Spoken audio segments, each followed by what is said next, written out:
Welcome to Sachs Realty's Tuesday night podcast, where we talk about anything and everything real estate. Each week, we deliver expert information enabling you to make better informed decisions while keeping more money in your pocket. If you're interested in real estate, this is your show. Hey guys, thanks for joining us on our Tuesday night podcast. We are live, and man, you are not going to believe who is in the house with us tonight. We have none other than Mr. Scott Walters, and he is a realtor. He's a YouTuber. He's on the West Coast, so we're going east to West Coast tonight. It's going to be a great show. Scott, welcome. Hey, Todd, Melissa, it's good to be here with you guys. This is going to be a fun one. I'm super excited. It's always nice to be around like-minded people. Iron sharpens iron, so I'm expecting that we're going to do that tonight for your audience. So thank you for having me on, you two. We're going to have it's going to be so much fire going on. You know what I mean? It's like you and I have been talking about the same thing for months with a little bit of criticism, I must add.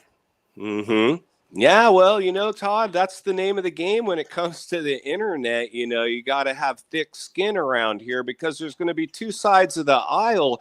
This whole crisis became very politicized for sure. And then we had an overheated economy. And then we overheated the one biggest thing that you really shouldn't overheat, the biggest asset class in the world, the U.S. housing market. And that's when it got my attention. And I just said, hey, listen, I think we might want to just play it a little safe right now. I'm not sure this one's going to sustain itself. And I'd hear, oh, no, Scott, this time is different.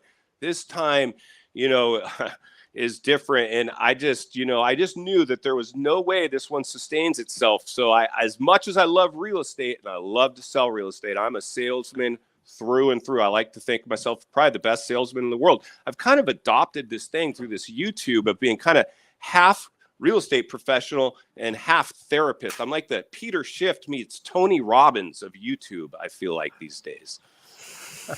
That's awesome.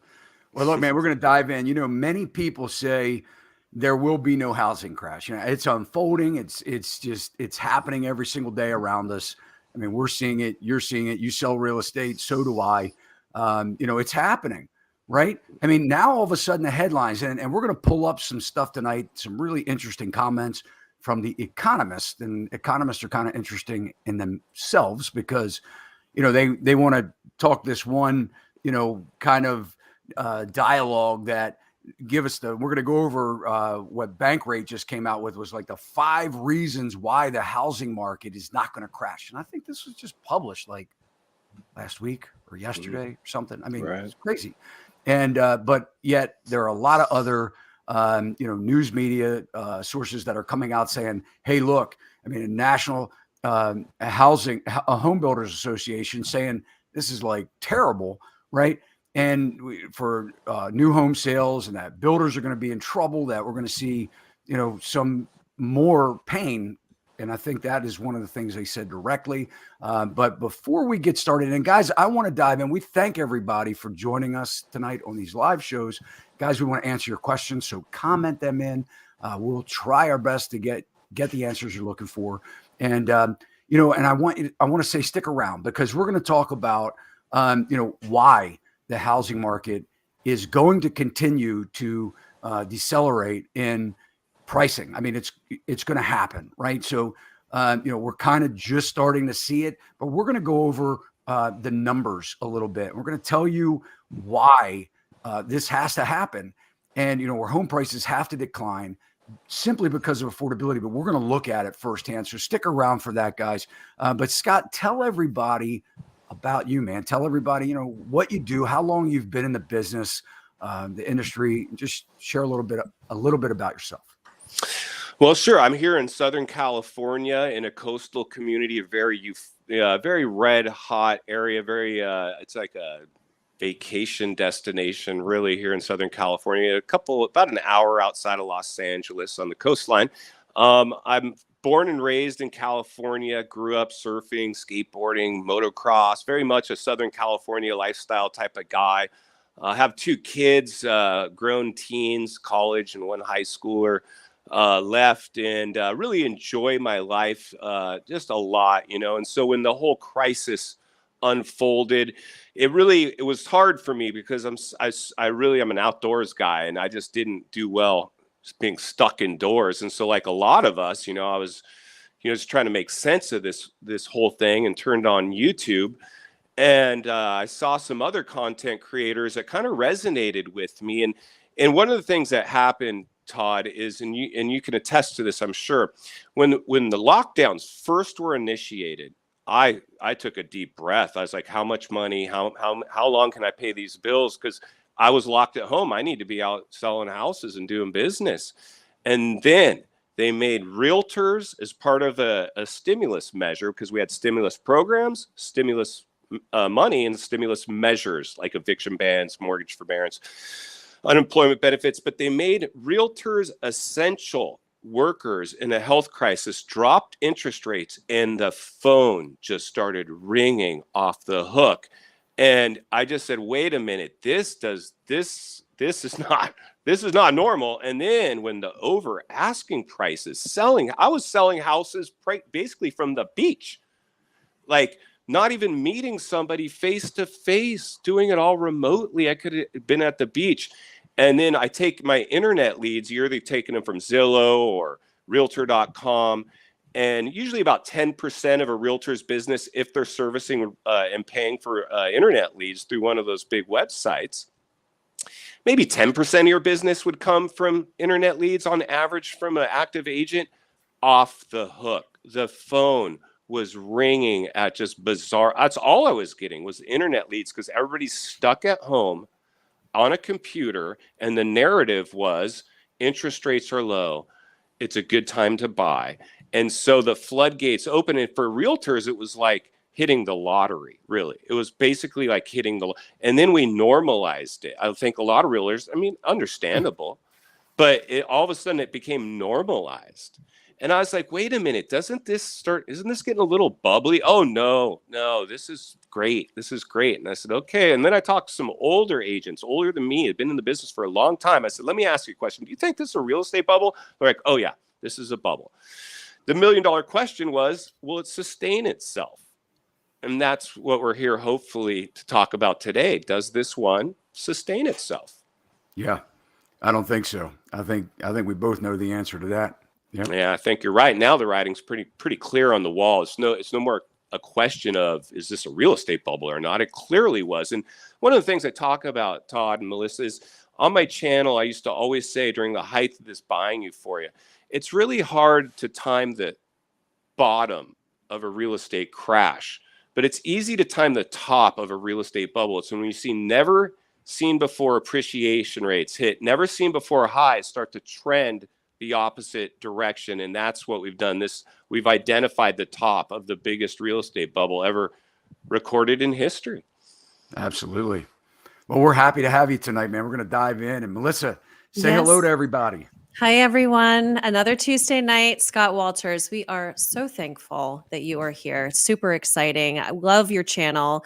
Love to hear what you're going to say tonight. So welcome. And you guys, I'm going to be moderating your comments and questions. Keep them coming. And yeah, let's dive in. Yeah, well, let's start by answering a couple questions. I see they're stacking up, so we'll try and get on top of it a little bit. Yep, definitely. We've got a first one here. Danuska. Hi, Todd and Melissa. Please do a quick recap with Scott on the key questions to ask when interviewing your real estate agent. I have to say, this weekend, I had an open house, and, in the last couple deals that I've been working, I kind of feel like the reason why some of the buyers didn't get some of the sales recently, at least the ones that I was directly involved with, was because of their agents. I hate to say that, but it's crazy how important it is. Scott, we'll let you kind of take this one too, guys. I can't tell you how many times I hear, in comments and things like that, where people say, you don't need a real estate agent. Real estate agents don't do anything, whatever. And it breaks my heart because, good agents, good brokers, good agents. We do everything we can to protect our client, to make sure that they get the right price, the best terms.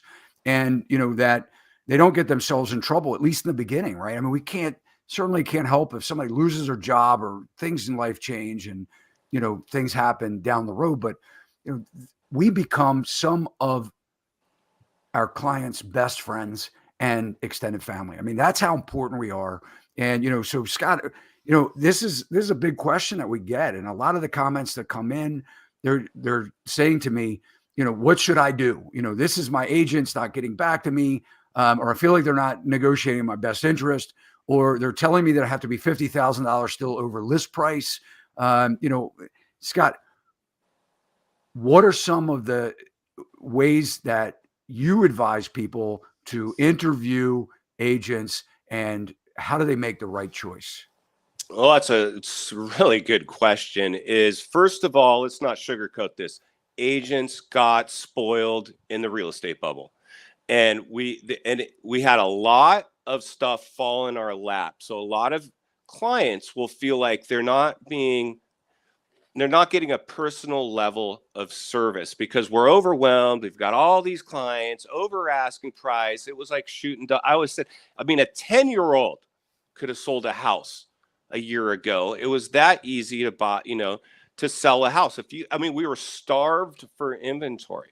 So, in terms of, like you said, I always consider myself half real estate professional, half therapist. Like, I really want to put people's needs before my own. So most of us have gotten around a salesperson and the alarms go off. Salesperson, right? And, like the pushy salesperson. And so you really want to, first of all, I like to personally go with somebody that comes recommended, somebody that's done business with them before and that was happy. But the reality is when you interview an agent, you really want to make sure you're getting a good vibe from that agent, that they're not just sugarcoating it and telling you whatever you want to hear. I was sharing this earlier. Like, a lot of agents, what they were doing in this mess is, let's say I get a call, hey, Scott, I want to sell the property. I think there's going to be a crash. And if I was like, oh, yeah, for sure, crash 100%, I'm on my way over to the house, we're going to get you listed. Then I get a call from somebody else saying, hey, Scott, I want to buy a house. I hear this is a great time to buy. And I'm like, oh, you're right. Great time to buy. Interest rates are low. Let me get over there so we can get you to sign a contract to be, to represent you as this. So if you get an agent that's just telling you whatever you need to hear in order for you to move one way or the other, that's a big red flag. So for me, it just comes down to, you're going to interview agents, make sure you're comfortable with them. You're going to work with them. And the realities are, real estate is a very complex transaction. This is the biggest transaction of our lives. This is the biggest purchase that people can make. And you have to treat that with a high level of respect. If I was to minimize somebody buying or selling real estate, the biggest purchase we can make, that requires your full, undivided attention. And it has to be treated very sacred, in my opinion. So I don't like when agents, don't try to act like a big shot. Yeah, I've sold X amount of houses. No, I don't care how many people I'm helping. When I'm talking to you, you're my only client. I want you to feel like you're my only client. If I feel like I'm just a number in one of your client list, that's not making me feel good. So I don't know, for whatever it's worth, that's some of the things I'd be looking for if I'm talking to agents. Yeah. And I think the important thing here in your comment is interviewing agents. Make sure you interview agents. I can't tell you how many people that I talk with that don't interview. They, and Scott's right. You want referrals, always great. That's the biggest compliment, right? Is when somebody refers me to someone else. And it's not like the Mexican restaurant down the street that just opened up. It's got the great mariachi band and the really awesome food. And your buddy says, hey, you got to go check it out because it's amazing. And you go there and you don't necessarily have the same experience. You spent $50, no big deal. You're going to still like your friend. You're just going to tell your friend that, hey, it was not as good. Right. But if somebody refers an agent and they screw up and, make your life hell, you're probably not going to talk to those people anymore. So it's a big deal getting a referral on such, like Scott said, the biggest transaction you'll ever make. but, make sure that you're interviewing, ask the questions, prepare, write the questions down. You should be asking, how many clients are they serving? Do they have a full-time? Is this another job? Is this a side career? Because you want to stay away from that, right? And especially during this buying frenzy, people were reaching out to listing agents going, hey, look, my agent's terrible. I can't get a hold of him. I just want to buy the house. Do I even need to have my agent? And that's kind of bad, right? So, you want to make sure that you can access the agent. You want to ask the critical questions. How are they going to negotiate in your behalf? Ask them what their last couple deals were. Ask them what price points they've sold in. Because if they're serving $1 million houses and you only have a $400,000 budget, that may come into play. So, ask a lot of critical questions, but this is a really important question because make sure you're interviewing. And one of the things I want to tell you guys that it just drives me crazy. Don't hire your best friend from school just because they're your best friend from school and they've done 4 transactions. This is your money. This is your life. You have to think for yourself, not do things because of you feel obligated. And it's the same thing with your mom's, best friend, Sharon. Don't feel like you have to use mom's best friend because it's your mom's best friend. That's a great point because you hear that a lot. I mean, I hear that a lot. It's like, oh, I have an agent. It's my friend or my uncle or my whoever. There's a saying in sales, happy customers are repeat customers. So, you never want an agent. And this is something that I've been saying a lot lately on the channel because this is starting to happen like big time right now. Anytime there's a real estate bubble, a boom, it attracts a bunch of new agents into the industry, bunch of new licensed agents, right? And they're just showing up now, asking to hold open houses for you because there's no work. The work's drying up. The market's completely gone crickets. It's cooled off significantly. So I say you don't want an agent that's in worse shape than you. A lot of agents either A, drank the Kool-Aid in this euphoria, started making ridiculous amounts of money and started spending it like it would last forever, and it's not. And guess what? They just got underneath massive payments themselves. And now their earning power is being reduced. So like I've always said, you never want to base your cost of living if you're an agent on commission checks. You better have multiple sources of income if you want to be in this field. The money I make buying and selling real estate, for instance, and I got top agents around me. I surround myself with the top heavy hitters. That way I know, hey, I'll split commissions to make sure my clients get handled. And it lightens my load. I'm more efficient. I can handle if I'm greedy and I just try to hold on to every deal. And a lot of times deals are complex. Get into commercial deals. Like I don't want to deal with that. I have heavy hitters that handle it for me.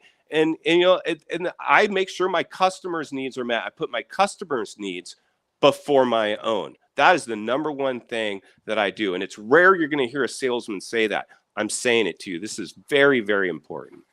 You just brought up a great point because how many agents do you know that will take that lead that wants to go buy a house, an hour and a half away? Like, yeah, I can help you there. They know absolutely nothing about the area. They don't pass them off to somebody who's an expert in the area. And so they have no idea, what's going on. I mean, you should be an agent. And if you're buying a house, you're not just buying a house, you're buying a lifestyle. A lot of times people are moving to areas that they have no idea what's around there. And it could be an area that's just 20, 30 minutes away from where they live now, but they don't know where the shops are. They don't know, where the dry cleaners are. They don't know where the parks are and the things to do. So when you're hiring an agent, it's also good that they're familiar with the area that you want to buy in. And certainly if you're listing, my gosh, don't take the agent that's an hour and a half away from you to list your house because they're not going to know when the wind blows and their rider signs or the panel itself flies into the neighbor's shrubbery until you call them up and tell them, hey, it's been 2 weeks. I think you need to come and get the sign that's been in my neighbor's tree, right? So, make sure, when you're interviewing, yeah, definitely. This is common sense, guys, but I'm not discrediting that question because it is a great question. So how about another question, Melissa?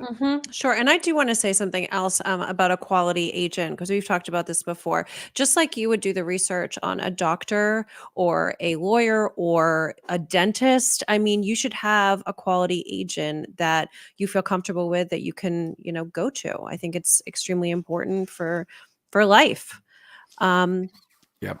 That's a really good point. I'm going to just wrap up that question with one final thought is, here's the thing. You're going to have to, like agents, you're going to have to spend a lot of time with this agent.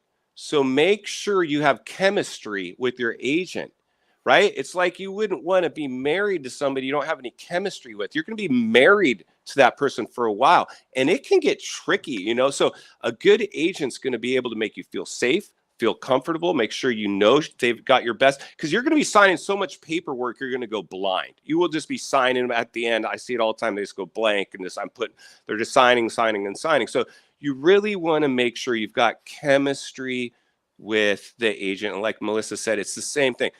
If you go to a doctor or a lawyer and you're not having chemistry, that's a tough doctor's visit, isn't it? But you get that doctor with good bedside manner that knows you've had those doctors, and you feel better when you leave their office, right? Same thing with the realtor. Make sure you find that.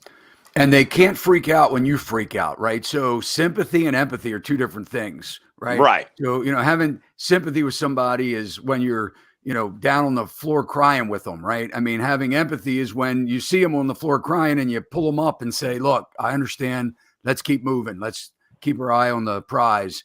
And, and that's a big thing. I mean, Scott said it, it's emotional. It's emotionally charged, a big transaction. So definitely, Danuska, we love you. Thank you so much for your question.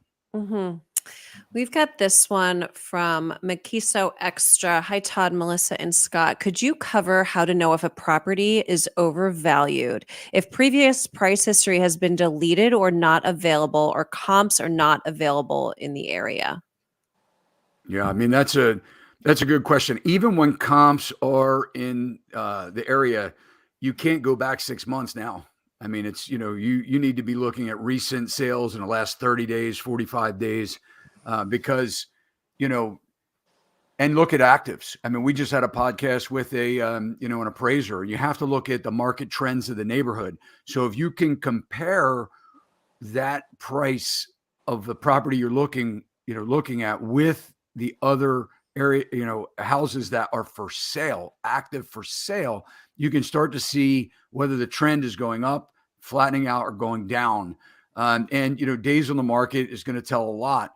But we're going to talk about very shortly. We're going to pull up a chart that's going to show you where prices should be or need to be in order to get to the payment affordability of just a couple months back.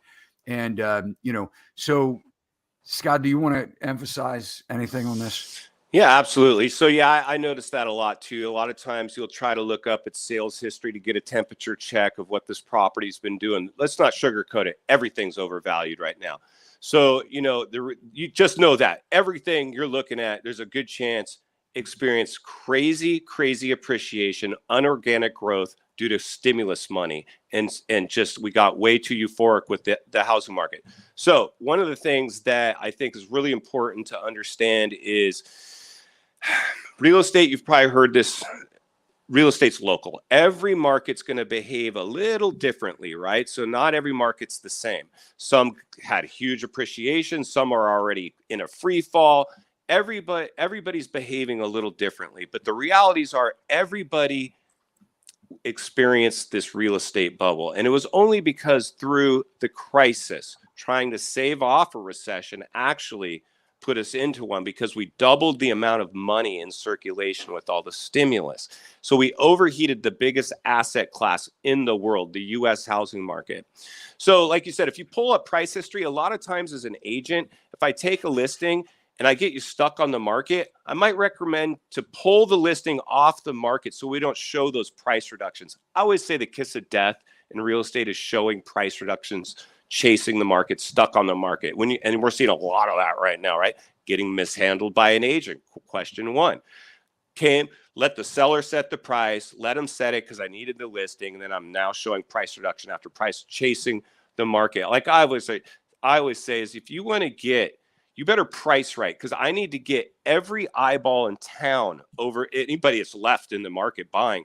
In order to get them to the house, I need to find out who my competition is and meet or beat them. I got to outperform them. So if I come on the market above everybody else, how many people are going to race over their property to see that house? Not very many, if any at all.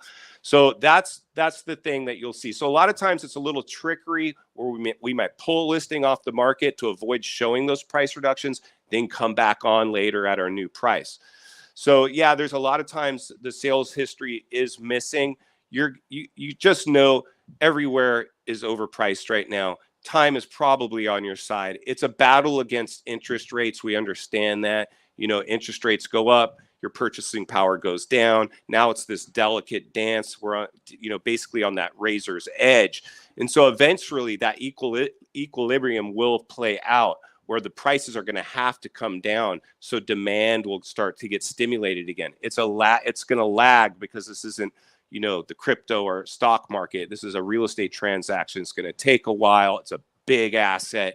People, you know, a lot of times it takes them a while to come around. So I don't know if that helped you at all, but that's my feedback. We have a follow-up just comment to that. Medic 311. Don't let sellers use comps from earlier this year when rates were 3% or lower. The trend line is definitely headed down. Yep. I Good agree point. with that. Yep. Great point. So we have another one here. Orlando. How much do you think the average bottom will be? 30%, 40%? Well, that's the $1 million question, Orlando. If we only had that crystal ball. For me personally, I say it doesn't take a rocket scientist to figure this one out. We just produced the biggest housing bubble ever. It's the biggest bubble in history. So it could, in fact, provide the biggest blowback. It's logical, right? It makes sense. So national average, yeah, I mean, it wouldn't shock me to see 30% on average. I think some areas that got way too red hot, we saw it in the last bubble, places 50% reductions in their property values. I think we'll probably see that again. We might be about a year out before those dominoes start to fall. But that's a $1 million question. I think you're going to have to stay tuned, and we're going to have to heat map that one as we go forward. But I think that is a very, very realistic expectation for sure, Orlando. And I think in Orlando, we really appreciate you. You hang out with us quite often. So, you know, this question is certainly one that I get all the time. You know, I had originally said, you know, 10% I thought was going to be pretty standard across the country as far as an adjustment. But we are seeing in certain areas more than that already. We're seeing up to 20%, 16, 18% price reductions in some of the extremely overheated areas, especially as you're getting into the Sun Belt area, when you're looking at new house inventory, new home inventory. I mean, we already see where some of them are dropping the prices up to 20%. We're seeing them sell to investors, bundling houses together, kind of setting the new sort of standard for getting rid of inventory. Builders have to sell. You know, they're not like not all sellers have to sell. I mean, they may pull their home off the market, make other arrangements and say, you know what, we'll just wait until spring. Where builders, you know, they build the inventory. They've had a lot of contracts pull back, cancel. And, you know, though they've probably captured a lot of deposit money that has helped to absorb offset some of the costs or their risk or exposure when they're reducing prices of the houses that are available, and they have to sell them. I mean, they're affected by the rise in the Fed rate. You know, that affects certainly adjustable rate loans, and a lot of commercial loans are adjustable rate or, you know, of some type. I mean, you can see it in consumer loans, credit cards, auto loans. They're instantly impacted by, you know, a rise in the Fed rate. So, you know, home builders are pulling back their pricing right now. They've stopped buying. I think, you know, as we get into Florida, I mean, my gosh, look at the devastation that happened in Florida just, you know, a couple of weeks ago. You know, terrible hurricane, wiped out. It's going to take years and years and years to rebuild. These people lost their, you know, a lot of their assets, their only asset, their house. A lot of them didn't have insurance. But I do think, in certain areas where we have distressed inventory, certainly we're going to see 30, 40% price reductions. But like Scott said, I think we're at least another 6 or 9 months away from seeing some kind of, true bottom, if not longer. And a lot of that's just going to depend on what happens over the next couple months with interest rate increases. I do want to, just kind of pull up a slide here too. So Scott, I want to ask you, this slide is this is just released from National Association of Realtors. So in the last year, we've had 4.8 million residential sales. It represents a 0.4 month over month decline, but really going from July to August, and we're in October. Scott, I don't know, does it frustrate you that we're in this business and, we can't get our hands on, real live data from, the association when the agents are inputting all this data? Is that frustrating to you? Yeah, of course it is a little bit frustrating. I try not to get too hung up on a lot of that, but yeah, it is a little frustrating for sure. Data is a lagging indicator, right? So once we gather it, and the realities are now, everything's trending in the wrong direction depending on how you're looking at it. If you just bought, you are not a happy camper right now, because prices are trending the other direction. So depending on where you bought and how you bought, it's just a matter of time. The clock is ticking before. I always say, you don't want your house. Once your house no longer is worth what you paid for it, you no longer own the home. The home owns you. And that's a tough place to be in. And a lot of people now are starting to enter that territory where they no longer own the home. The home owns them. And because we saw so many people, even if you had a low interest rate, come in with 3%, 5% minimum amounts down, they have very little skin in the game. So people will walk away from those homes, even if they had a low interest rate, especially as a recession starts to take hold of the economy and the nation, which is pretty much now people are guaranteed we're already in one. And so now in the last bubble, we had a lot of people warning of a recession. In this one, even more people are warning of it. And there's just no denying it now. So most people are just trying to keep up with their bills, go to work, go home, watch Netflix. They're not really getting caught up in a lot of the stuff. And they're going to potentially be the casualties in this next downturn. We've always had booms and busts in the markets. We just went through a pretty big boom. So I think, you have to expect some level of a bust. There's 3 levels. It's either a correction, which we're in now, if it stops, a recession, which people are predicting we're headed for within the next 6 to 12 months, or a depressionary level of a downturn, which none of us talking here today or watching have ever lived through, but have in fact cycled throughout history approximately every 100 years throughout time. And we're in that 100-year cycle. So for me, the data is great. It tells me a lot, but I didn't need it to tell me what we were up against. Yeah. I could follow my gut feeling on a lot of this. Yeah. Well, we say here they're saying that year over year, we're down as of the end of August, 19.9% in sales volume. I can tell you that is down even more. I would imagine we don't have the exact data from NAR. But the big thing here is inventory's rising. August, 3.2 months. It was 2.6 months, in August of 21.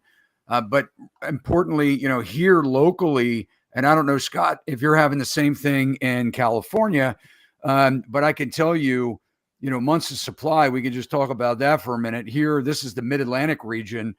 You can see this is a little bit more accurate on a local level. In September, we're at about 1.5 months of supply. And you can see in the chart since October of 21, it is the highest. And then we kind of hit the low in February of 22, which is really right about where we saw the peak here locally. Would you say the West Coast, are you higher than 1.5 months of supply? Where do you guys think you are right now? I think we're pretty close to the same levels. Yeah. Yeah, it's clear that inventory is definitely, that used to be I think the number one thing I'd read in the comments of my channel was due to supply and demand, right? I mean, it's basic economic supply and demand. We had a lack of supply and heavy demand. It created the upward pressure on pricing, which created FOMO, which created overpaying for real estate. And then that was due to a health crisis where we were stifling the inventory because people were locked at home and they were afraid of the health crisis. So they didn't want to open up their homes or go to the market. And then there started to be recessionary fears along with getting reopened, and then all this blowback from the stimulus, and people now are rushing to market and basically chasing the market. So depending on where you live and what your property values did in your specific market, that's going to really tell us, are we going to get back down to pre-pandemic levels in prices? I think so, at minimum. I believe that we're probably going to see, and I hate to say it, I really hope I'm wrong. I hope I have to come back here, say I was wrong on this one. I really, really, from the bottom of my heart, do, because I benefit from this euphoria continuing in the real estate market. And I know I was buried in buyers. I'll just get buried in sellers. So it's like, I almost feel guilty because I almost win either way. But I don't want to see American lives be affected by this one, because I was one of those in the last bubble, right? I bought a house, wasn't at the top of the market, but it was near the top. I caught a falling knife. And, so what it's going to come back to, Todd, like you said, we can clearly see inventories catching back up to pre-pandemic levels. Eventually pricing, probably, if I had to guess, if I was a betting man, which I'm not, is probably pricing's going to come back down to pre-pandemic levels as well. Yeah, well, you may be right. Here we are, active listings. Again, this is Mid-Atlantic region. You can see in September, we are, definitely etched up there in the highest on active listings that we have been in quite some time. Again, January and February, the lowest points, but we're, right about 37,000 in actives right now as the end of September, Mid-Atlantic region. And then another important chart here for us is days on the market, because this is a big thing. And I don't think the sellers are kind of wrapping their head around this yet, is that, and it's still low. I mean, this is still incredibly low days on the market, but it is creeping up. I mean, if you can see in May, when we were looking at like 6 days on the market, right now we're hovering right about 13 and a half days on the market here in the Mid-Atlantic. And then really another key metric here is to look at what did the property close at compared to the price that it closed compared to its original list price. And, since February, we're now starting to see, since before October, we're at the lowest, but we're now starting to see where, we are selling under the original list price of the house. Yeah, absolutely. Yeah, Scott, everything's is that trending. pretty true to you guys too? Oh yeah, for sure. I mean, it's funny because with my interagent emails through the multiple listing service, pretty much all I saw with the interagent emails was buyer need, buyer need, buyer need. And what that means is if I have a buyer, which I had tons of, I'll send out an email blast to all the agents within my MLS region and say, if anybody's got anything coming on the market, any pocket listings, office listings, anything, I got a buyer. And that's all you would see is everybody had buyers with no sellers. Well, now that's reversed. And it's just everybody has sellers and not much buyers. Back on the market, price reduction, another open house. Before, you couldn't even get your open house sign in the yard and it was sold. I mean, I'd never seen that before. I was just like, it was head spinning to me. I'm like, this isn't normal. I don't care what anybody tells me. This is not a normal real estate market, and I don't believe it's going to sustain itself. But of course, I was met with a lot of pushback, especially from the industry. But I didn't care. I was like a rogue agent. I'm like, I'm just going to put people's needs before my own. Like, I will earn their business later. If they want to get on the sidelines, I actually support that right now, because I just think this could be a little wobbly. Now, if you're Daddy Warbucks paying all cash, and I'm less worried about you. Right. But if you're a first-time home buyer with minimum amounts down and your payment is bigger than the property's rent range, meaning you're one hiccup, one job loss away, and you can't even put a renter in there to make the payment in case something happens, I don't like that. I don't like that. For me, that's the one metric I use now, and I'll use it every time. And if somebody's buying their first house or any house, always check the property's rent range and see if you can get your payment within it, just as an added level of insurance. Something happened to you or the economy, you can always put a renter in there, and you don't have to lose the home. That's a great point. Definitely. Well, I want to get into the magic question, that everybody's asking. What do we think the prices will get back to? And I want to show that slide here in just a minute. But before we do, let's take a couple of questions. Back with what we were just talking about, rent.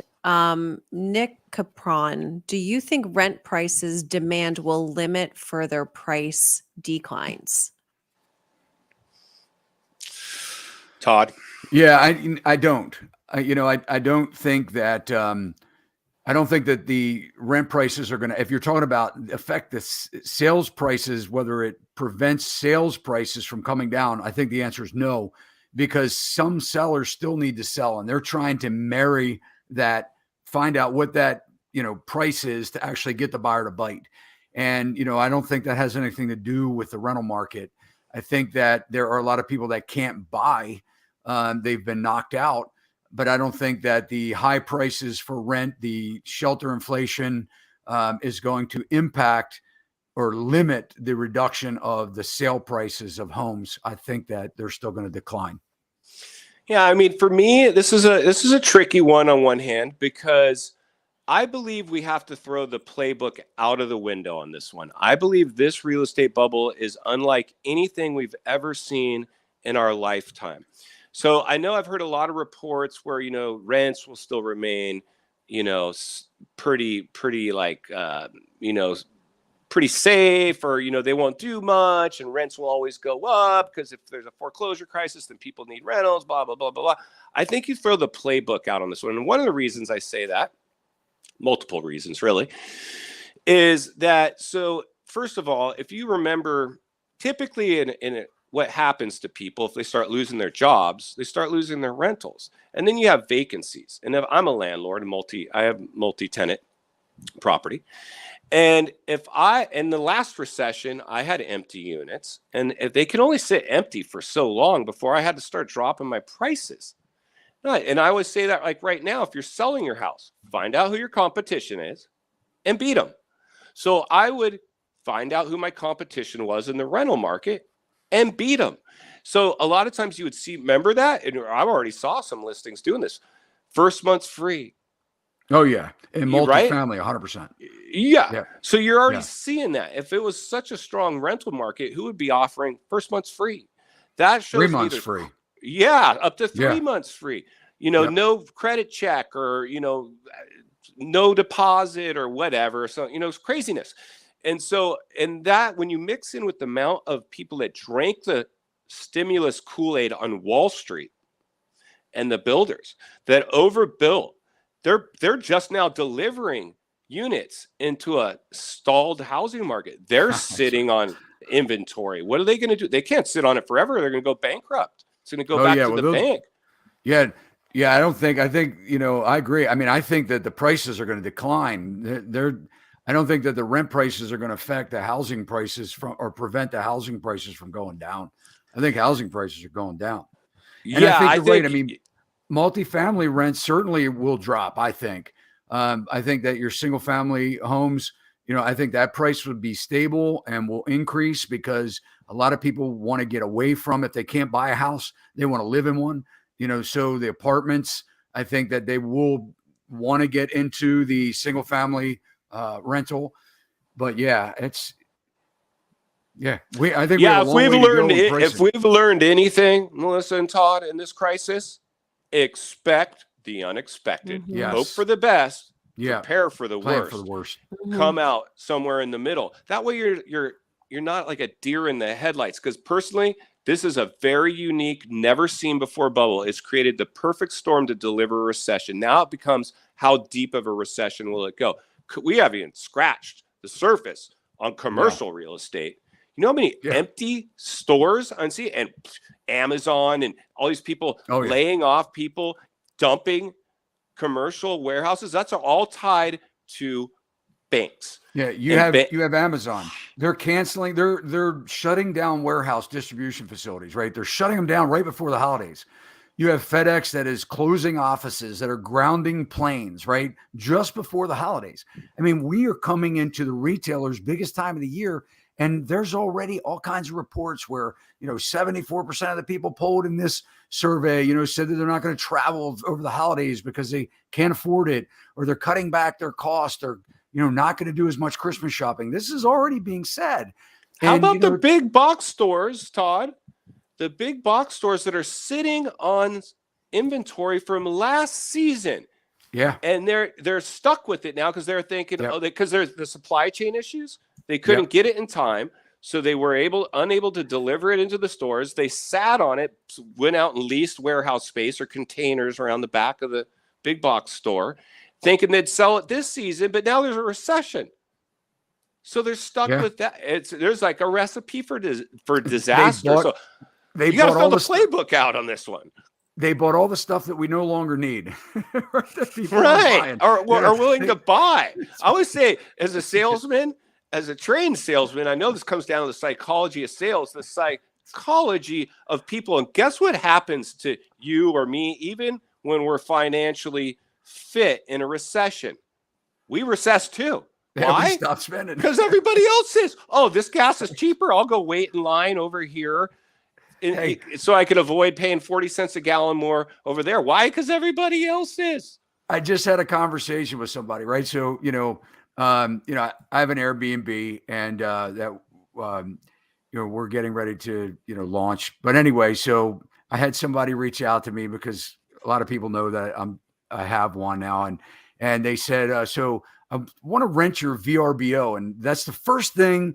When they said that, I knew that they didn't want to spend a lot of money, because the difference between Airbnb and VRBO is that VRBO charges more to the landlord and Airbnb charges more to the tenant. So I could just tell by that conversation that, hey, this guy doesn't want to spend any money. And then when I told him my discounted rate, because he wanted it for 2 weeks over Thanksgiving, right, one of the biggest times of travel, he said, oh, no. I mean, and I gave him a great price.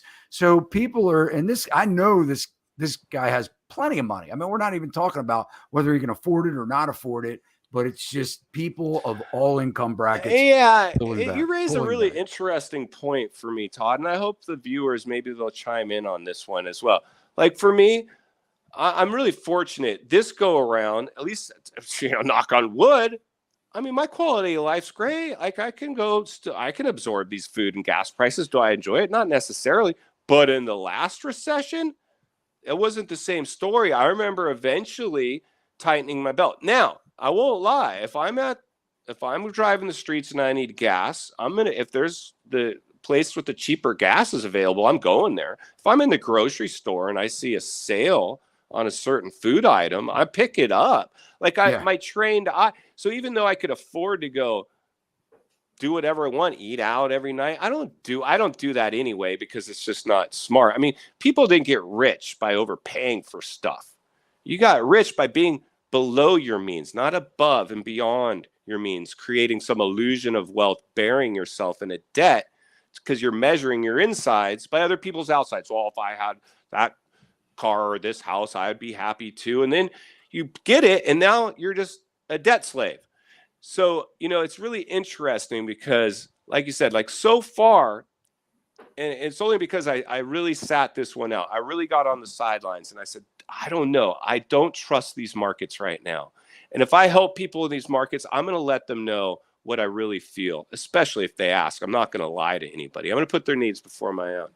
But yeah, it's funny because that's why we have you on the show, Scott. That's why that's exactly why we associate with you, man. We appreciate you, and definitely we feel the same way. I mean, we're we try and take care of our clients, and I've told a lot of buyers don't buy and to sit on the sidelines for a little bit longer and renew their leases, and even if it meant paying $300 more a month, and it's not like buying the wrong house at the wrong time and expecting that there's going to be a good outcome and be a happy homeowner after you get the first repair bill when the heating and air system collapses on the house. Well, So, and at minimum, if somebody comes to me and they're like, Scott, I want to buy a house. I said, great, no problem. I'm happy. Let's have a conversation and talk. It's not like I start talking them out of it initially. Just understand that there's a chance this house may not be worth what you paid for. Are you prepared for that? Because the last thing I want is somebody to call me and say, Scott, you told me everything was going to be rainbows and sunshine and that this was a great time to buy and I better get in now or I'm never going to get in. And now we can no longer make our payment. There's a recession. We don't know what to do. And then I don't take their call. Like I didn't want you get it. You're going to get it. You're going to get the call. You're going to get the call. So I'd rather be transparent. I know once you make up your mind to buy, because that was me in the last bubble. Once I made up I'm a salesman, you guys. I can sell ice cubes to an Eskimo. But the realities is once somebody makes up their mind to buy, they're going to buy. So if I don't do it, they're just going to use someone else. So I may as well do it for them. If I'm going to buy, Scott. If you don't help me, I'll find someone else. I'm like, fine. I'll help you, but I want you to understand the waters you're swimming in. And like you said, I'm going to try to negotiate a deal for you. Now, the conversation I was having in the height of the euphoria, Todd, this is what I'd say to people. Hey, guys, what'd you think of the house I just showed you today? Did you like it? Oh, yeah, Scott, we love the house. Great. Guess what? Your offers are going to need to reflect it. We've got a bunch of other people going over asking price. How much money are you willing to write over the asking price? Because that's what it's going to take. Asking price doesn't get this deal done. Are you kidding me? Like, I've never had to utter those words in my life. And I was uttering those words. And that was what came out of my mouth. How much do you like the house? Your offer needs to reflect. That was what I was saying to people, Todd. Sane, right? Insanity. Yeah, it is. Well, let's show this slide, man, because I know people want to see it. So, I put some numbers together for you guys because a lot of people are saying, the house prices are never going to come down. And then you have the other people that are saying, well, I want it 40% less or 50% less, and I won't start buying until they're 40% less. And I have to tell you, they may know a little something, right, about numbers and about, what people can afford. So I want to kind of just take us back to at the super low interest rate of 2.75%. And I actually think it got down to 2.74%. But guys, when you want to say, why did this happen? How did this happen? How did we get in this position in the first place? I've been in the housing industry, serving the housing industry from one way or another. Started swinging a hammer in 1989. This is like 33 years, right, that I have been serving the industry. I've seen the ups, I've seen the downs a couple times. And, I was involved in the Great Recession of 2008, the housing crash, as a builder, as a rehabber, as an investor, and believe me, it happened overnight, and it took 18 months or so for it to really, actually took almost 3 years before it, from the beginning of 2005 until the bloodbath was really happening in 2008. But when we look at these numbers, if you bought a house, and a lot of times, guys, when you're looking at interest rates and things like that, you have to be mindful that most of them are talking about with 20% down, right? Not many people can put 20% down on a house. So we're going to walk this scenario. And I don't know where you live, what your property taxes are, what your insurance would be, especially if you're coastal and you need flood insurance and all that stuff. We're only talking principal and interest. If you bought a $400,000 house and you put 5% down, $20,000, and you bought that house at 2.75% interest, your principal and interest payment was $1,551 a month. Today at 7.5%, it's $2,657 a month for the same $400,000 house with 5% down. That's $1,106 more each month that you have to pay for that house.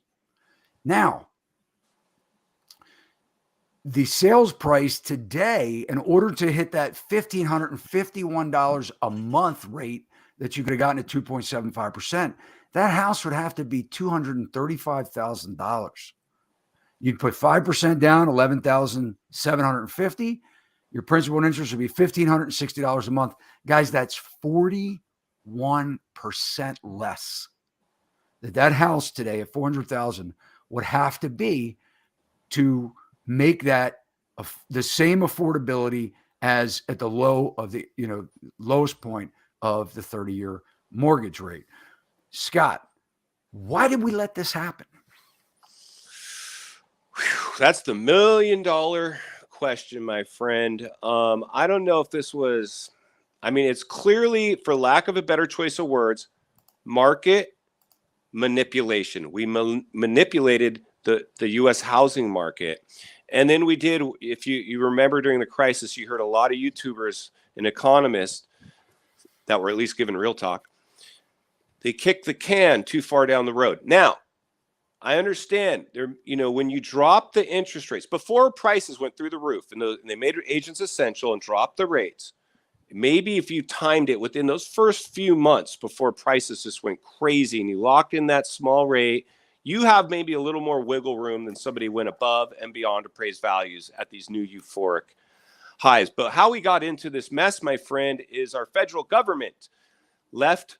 They didn't put on the brakes. They kicked the can too far down the road. They should have saw immediately, within 6 months, they should have tamed the housing market. Because here's the challenge. The U.S. housing market has the ability of crashing our economy. If we lose the U.S. housing market, we will lose our whole entire economy. That's how big the housing market is. So that's how this happened. They let it go for years. And even our good friend, Jay Powell, said in one of his recent one of his talks, is that we're going to feel some pain in the housing market. And so for me, that's exactly what happened. We let this thing go too long. They should have stopped. We could have got away with a lot of stimulus measures, stimulus money, unemployment benefits, a lot of stimulus, but not overheating the U.S. housing market and then letting it go. They should have stopped this within 6 months of identifying that we're headed for a real estate bubble. And then we tried to normalize it, and the industry tried to normalize it. The industry tried to tell you this time is different, that the last bubble was loose lending, blah, blah, blah. I've always said, it doesn't matter what puts you into a real estate bubble. The facts are we're in one. And the first step to getting past a problem is admit there's a problem. That was a big problem, my friend. So the big question, my friend, is, are we going to see 40% price reductions to get back to affordability? I mean, when you're looking at, now 7.5% interest, and mind you, I don't think we're finished. No, we have two. We're just getting started. We have 2 more hikes, right? And the reports are coming out, man. I mean, it's bad. Let me tell you something. It's bad. Usually what happens in a real estate bubble, everybody, is eventually a foreclosure crisis gets produced. So I'm not ruling that out. And I hate to say it, but if we just go, it's not me. Anytime the housing market has gotten itself into a bubble behavior, it's eventually produced a foreclosure crisis. So then we got to look at what areas are going to have the highest concentration of foreclosures. Well, it'll be the people that bought in the peak of a bubble. And so if you look at new housing tracts, all the new developments, all the brand new construction that popped up in the crisis, in the bubble, every person that bought in those houses bought at the height. They're all bubble buyers. So those areas will be the first dominoes to fall, typically. Now, contagion is a really clear and present danger in this bubble because of our digital diet today. Good news travels fast. Bad news travels faster. If it bleeds, it leads.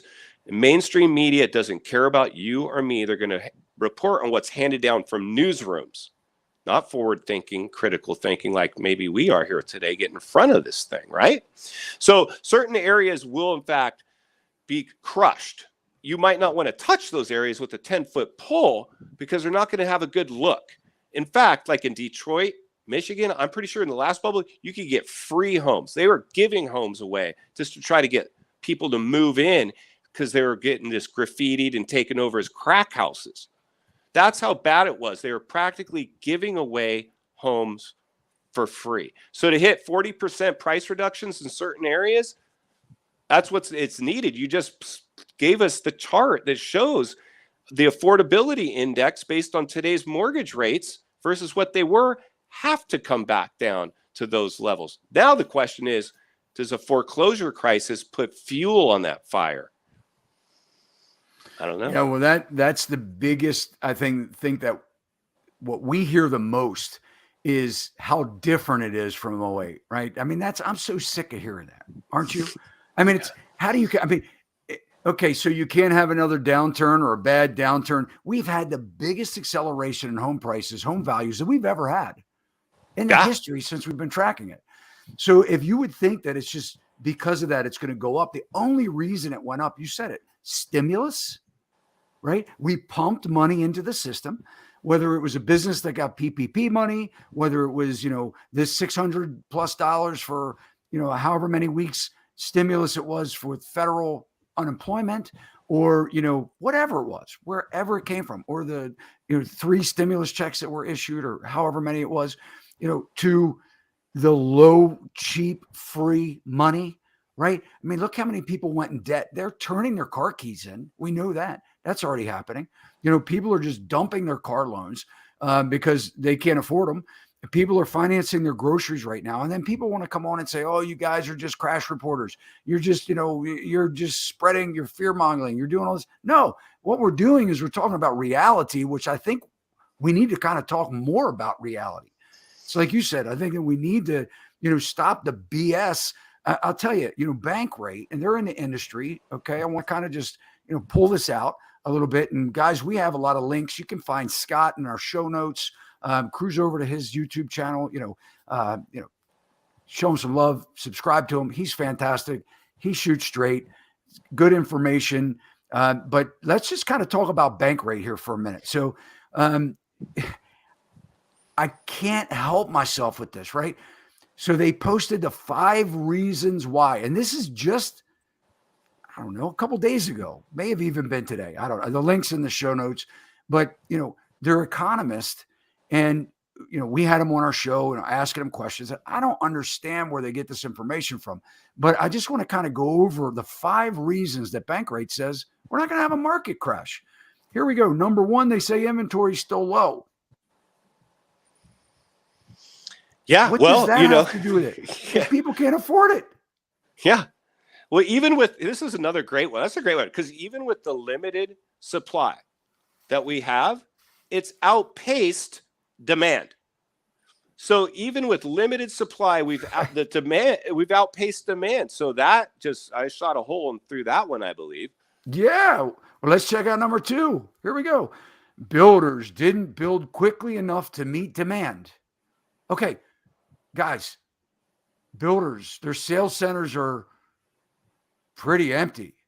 I know a couple new home builder salespeople. They're switching them around, giving them different duties.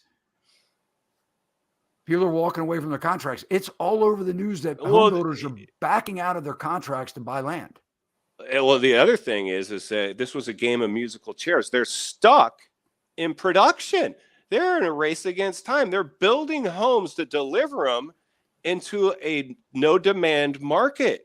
They see the writing on the wall. So the builders are in bigger trouble than anybody else, because they're just trying to finish the homes they're committed to. They've already suspended all new phases of construction.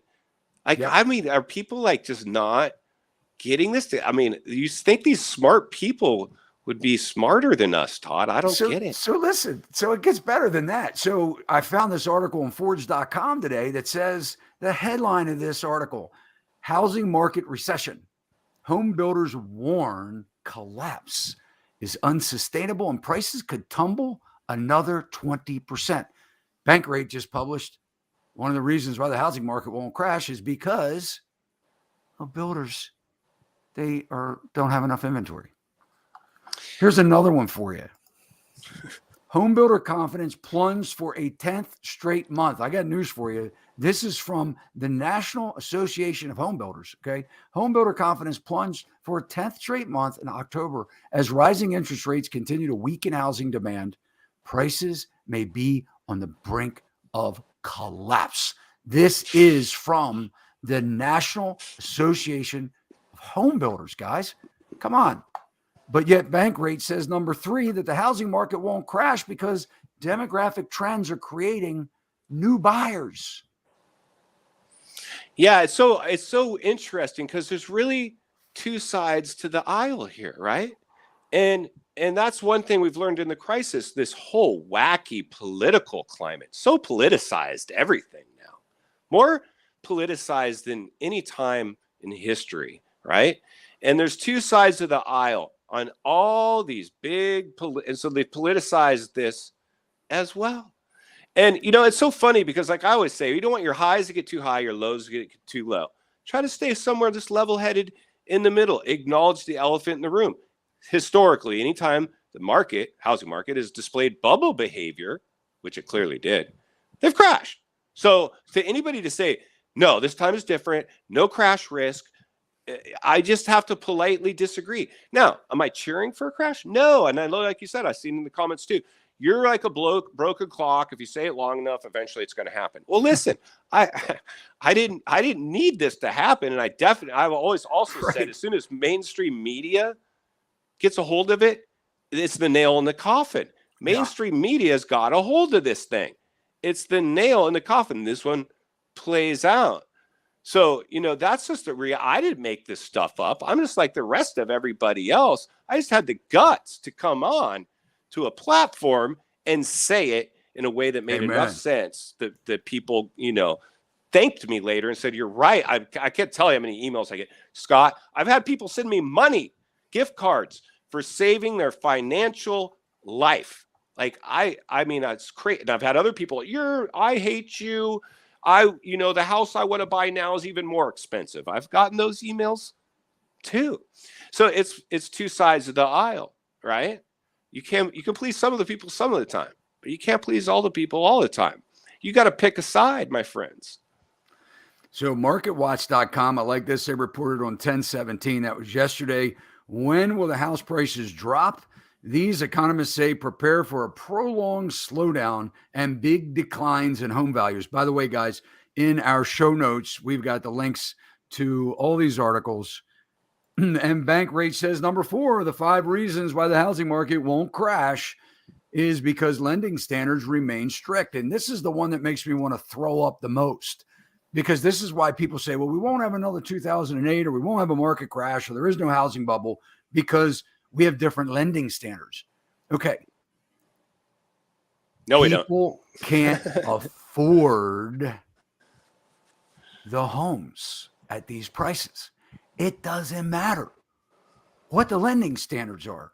They can't afford them. The house price, 7.5% interest, doesn't come together for most people, for many people. And that's why we've seen buyers back out. Well, people want to act like these. Through.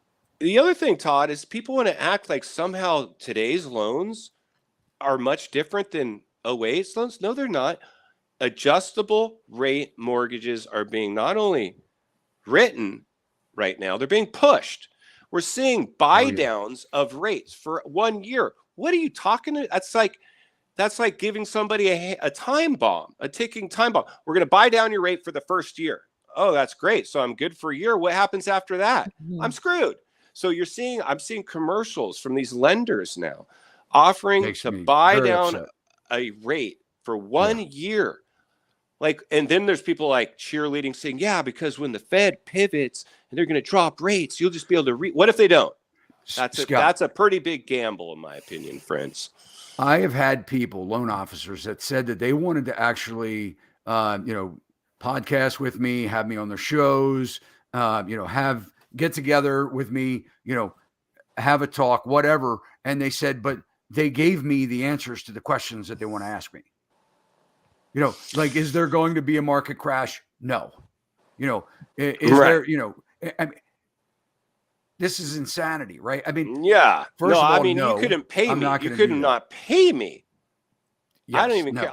Being invited on a show, it's a great honor. I've been on many, many big channels and shows. It's always a great honor, but I didn't do it I didn't get invited on those channels by sugarcoating it. I got Yeah. invited on those channels because I was speaking the truth. You know, Elon Musk said, I think in a tweet last year, that he predicted by this year, Christmas time, that we would be in a recession. He tweeted that last year when all the euphoria was going on and you appeared crazy to predict that, you know, there was going to be any crash risk. Everybody drank the Kool-Aid. And you know what? He didn't say a certain data point was what he was predicting that this year, by Christmas this year, would we be in a recession. He said his gut feeling told him that. You see, I always said sometimes a little street smarts over book smarts is what's needed.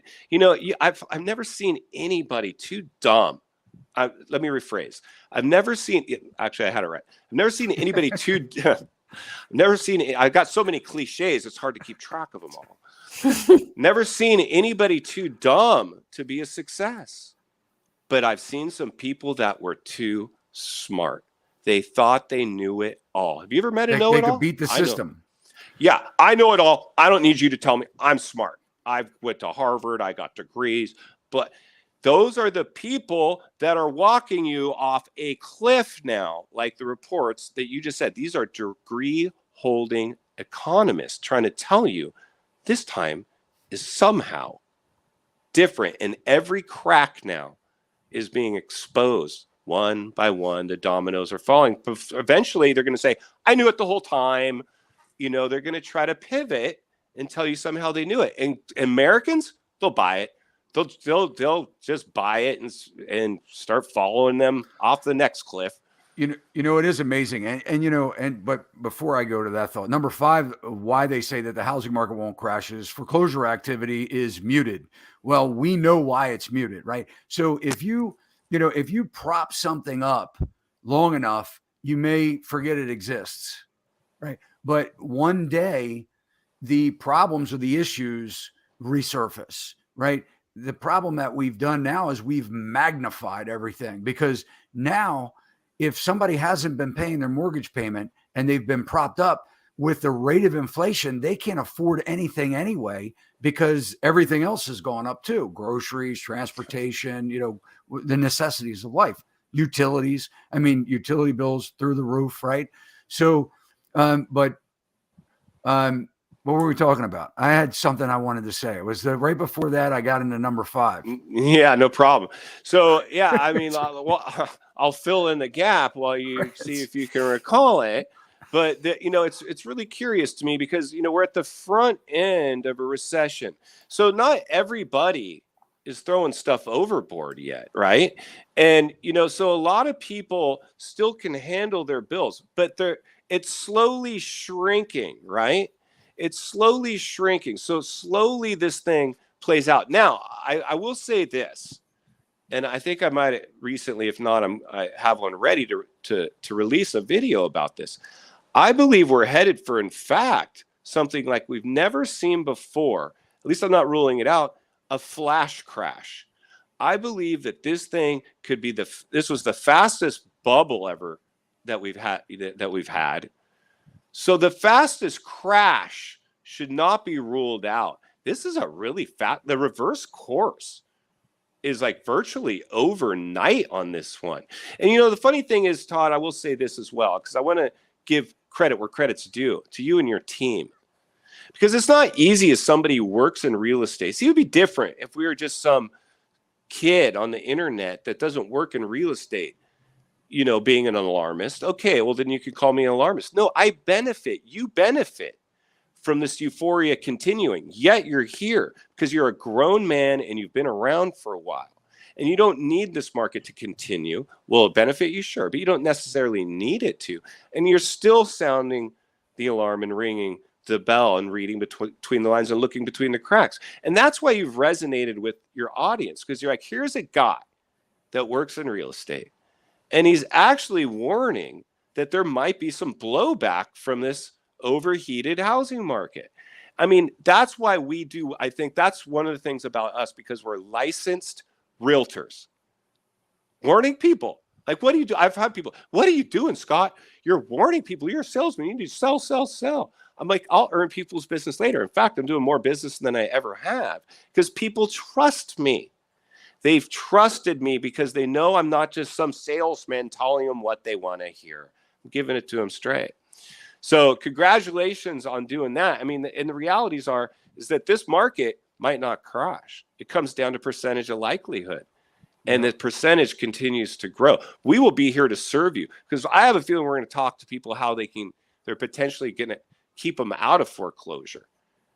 That's my goal, because if we end up in a foreclosure crisis, I'm going to be here on this camera telling people how they can avoid, and it's going to come back to what you said before, a good agent that's not in worse shape than you, getting you on the market, getting offers for that house and getting them to the bank and get them accepted before they start foreclosure proceedings on you. And that just happens. That's just part of the deal. Most real estate agents are spoiled right now.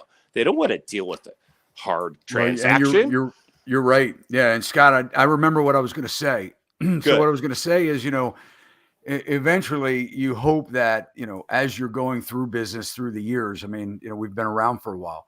You hope that you look back a little bit on history because, when things are running, if you look back at the history of the U.S. economy, I mean, going back hundreds of years, we've always had, every so often, this is actually the longest run, one of the longest runs, the last 2 runs in history where we haven't had major downturns.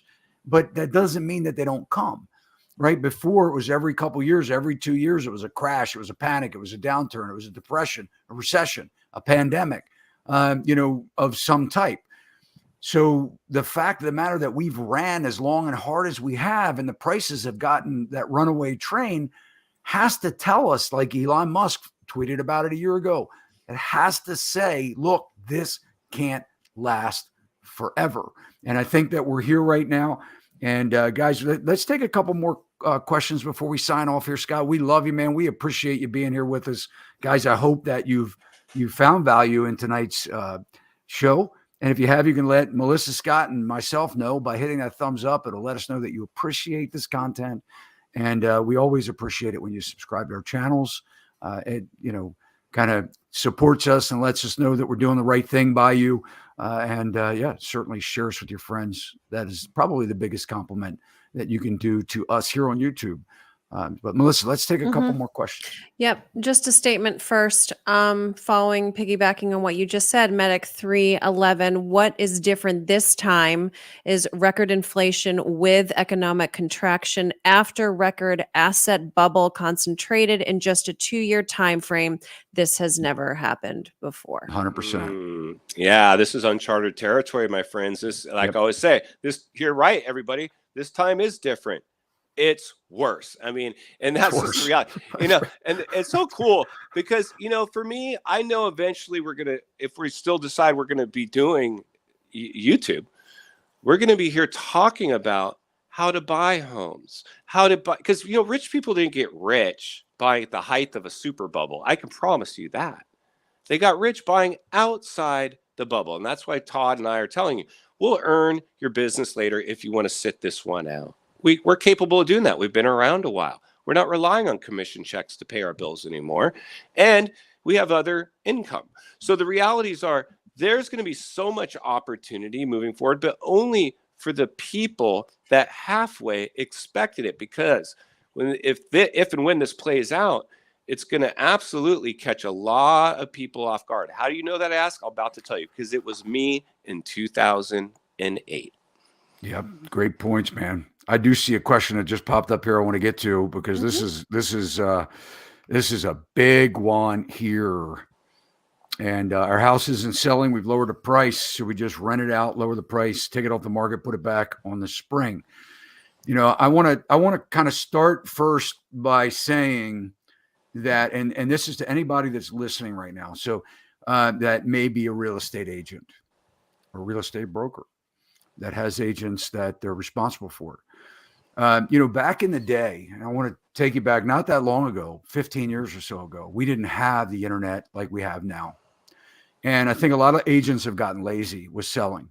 And the big thing is right now, Scott had mentioned it, anybody could sell a house. I think, Scott, you said a 10-year-old could sell a house in the last run. not even knowing what to do, right? They're basically throwing their money down, laying it, $50,000 cash over appraised value, whatever it is, please take my money. Please put me in this house. Now we're seeing the result of what happens when we don't do our job well, us professionals, right? And, because houses do sell, houses will sell. They will continue to sell, but it is not a slam dunk anymore. So what has to happen is like back in the day when we had to spend money, right? And when we get paid commission, right? And when we sell something. But back in the day, we had to pay for things like the real estate book. We had to put, ads in the papers. We had to do, things that are a lot of agents, this is unheard of. I got to market. I have to spend money on marketing. First of all, if you're looking at, if your house isn't selling right now, you need to be looking at your listing and you need to say, would this listing excite me to come look at my house? I can't tell you how many cell phone photos I get frustrated at looking at. The photography is terrible. It doesn't tell a story. It doesn't walk you through the house. There's no floor plan. There's no video. There's no way. There's no marketing whatsoever. They're expecting people to just stumble across it. Okay. What you need to do in this market now to sell your house is you have to expand the eyeballs that are looking at your property. You have to go across state lines, and I'm not patting myself on the back. I'm telling you, this is what we do. And, we, in our listings, we have people coming from out of state. We have people that are traveling, that people that are, sending their agents FaceTiming because they saw it in California. They want to move to the East Coast. They're moving out of New York City to Maryland. They're moving from North Carolina. Their jobs are relocating. Guys, you have got to step up to the plate. If you have sellers that need to sell their house and do your job, you have to spend money. You have to market it.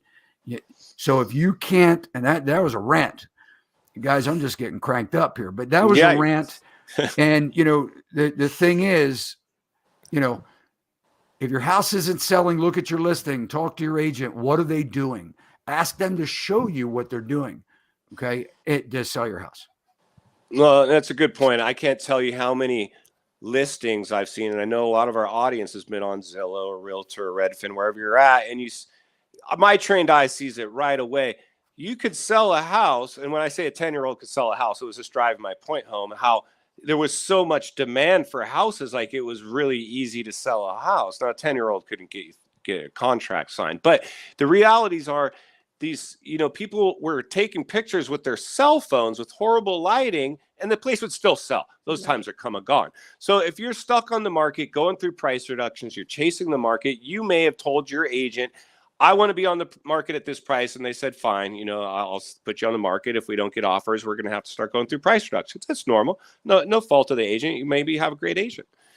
For me, what I say is we need to find out who our competition is and meet or beat them. Usually that means price, but we also want to make sure, like Todd said, the property shows well. Professional photos. Let's throw everything at this thing. Get it to show its best, because vast majority of people browsing homes today are doing it online. That's our one shot. You get one shot to make a first impression. So make sure you've got great marketing photos, everything's on point, and you're not chasing the market. Get in front of your competition if you can. Now, if you can rent the place out and it'll break even or cash flow for you, well, at least you got that going for you. If not, you have to get in front of this. So you'll need an agent to talk to you and have a heart-to-heart on what is needed in your specific situation. Of course, that wasn't enough for us to tell you exactly what to do here today. But I hope that helps a little bit. I'm pretty sure it should have. And I'm not for renting it out. I mean, I think that that is you put tenants in there. You put the wrong tenant in there, and you're going to spend $50,000-$60,000. Getting it back to, you're almost better off cutting your losses at that point. That's my opinion. I mean, I will say this. We've landlorded and, I mean, it can be, I have a situation right now. I'm looking at something and it's like, man, people can mess up a place. I do the same thing when I'm dealing with rentals. I hand quality, high level tenants, because like you said, one bad tenant can you just be like, I'll never do rentals again. One bad tenant. We've all had them. You're going to get one eventually. But hand pick high quality tenants. Eventually, I'll be talking about that, hopefully on my channel, on how you can hand pick high quality tenants, because it is absolutely vital. If you pick, you don't want a bad tenant. That is absolutely right, Todd. You do not want a bad tenant. Yep. All right, Melissa, we're getting late, but one more. Let's take one more. We are. Okay. First, Travis popped on with a Travis. Thanks, buddy. Hello. Appreciate the super chat. Yep. Thank you. How about and let me say this. And yeah. you know, I mean, Scott, when you said absolutely, I was waiting for it. Do you want to say it or do you want me to say it? You go ahead. Absolutely bonkers. Travis, that one was for you, buddy. I thought you were going for that, man. You don't know who we're talking about, cruise on over. I love Travis, man. Travis at the Real Estate Mindset's been a great guy. He's created a group chat with a few of us YouTubers in this space, and a big tip of the hat to Travis. Thank you for coming in, Travis. Absolutely. Yes, he brought together Scott, I think, didn't he? I mean, that's this guy. He's brought a lot of us together. Mm-hmm. Single-handedly. Let's talk about rates really quick. Do you think 13% rates are possible? Yes. I mean, I don't know. I would hate to think so. I mean, you know, if it's happened before. Let's put it this way. If it does, we got bigger things to worry about. Well, here's the thing, my friends. Historically, and then we'll hopefully wrap this one up because we could go forever. This has been a very great, productive interview, you guys. Thank you. Historically, the only way to fight inflation is to raise the federal funds rate to the rate of an inflation. We're not even halfway there yet, and we've completely thrown ice water already on this market. So, I mean, I think if we pivot, inflation kills the market. If we don't, it's going to be either a slow motion correction, recession, or depression, or a fast motion correction, recession, or depression. So I wouldn't shock me. We've had we've had rates that high, mortgage rates anyway, that high before. So I wouldn't rule it out. We're just getting started fighting inflation. And like I said, historically, the federal funds rate has to be raised to the rate of inflation to get it to level out. So if we've learned anything, like we started the show with, don't rule anything out. But Todd? That's right. Yeah, well, just final thoughts on that one. You know, I think that 7.7% over the last several decades has been our average mortgage rate. If we kind of look at that, we know that we have to slow things down. We know that we need to bring the prices down. At least I think the Fed realizes that now. You know, so what will that mean? You know, I would think that maybe we could see mid-eights. I mean, over the next course of the year, as you know, if we're talking about some kind of a flash, you know, recession in housing, some kind of a very quick. And I think things do happen now faster with the internet than they did when we had horse and buggy and certainly newspapers. So I think that, you know, what was happening in 3 years may happen in 12 or 18 months or less. But guys, you know, we do appreciate each and every one of you hanging out with us. And Scott, we love the fact, man, that you joined us on this Tuesday night live show, man. Thank you so much. Thank you for having me, guys. As always, go make it count today. Yeah, and if you haven't already done so, go ahead and subscribe to our channel. If you'd like to, hit that bell. You will know every time we upload content or go live, just like we did tonight. Guys, we post on Tuesdays, Thursdays, and Saturdays on most weeks. And hey, if you like this video, you can let us all know by hitting that thumbs up. Until next week, Melissa. Scott, such a pleasure. We need to have you back. I mean, we're an hour and a half in. We're only just this much. Started. Just getting started. So you're coming back. We're going to have you. Thank you, Melissa. Thank you so much. And Joe behind the scenes, thank you so much. And the whole team. And like you said, the time just really flew by on this one. Great topic, a lot to cover. So it would be great to come back on and sit with you guys again. Awesome. Sounds good, guys. Thank you so much. Keep those comments coming. And until next time, see you later. See you next time.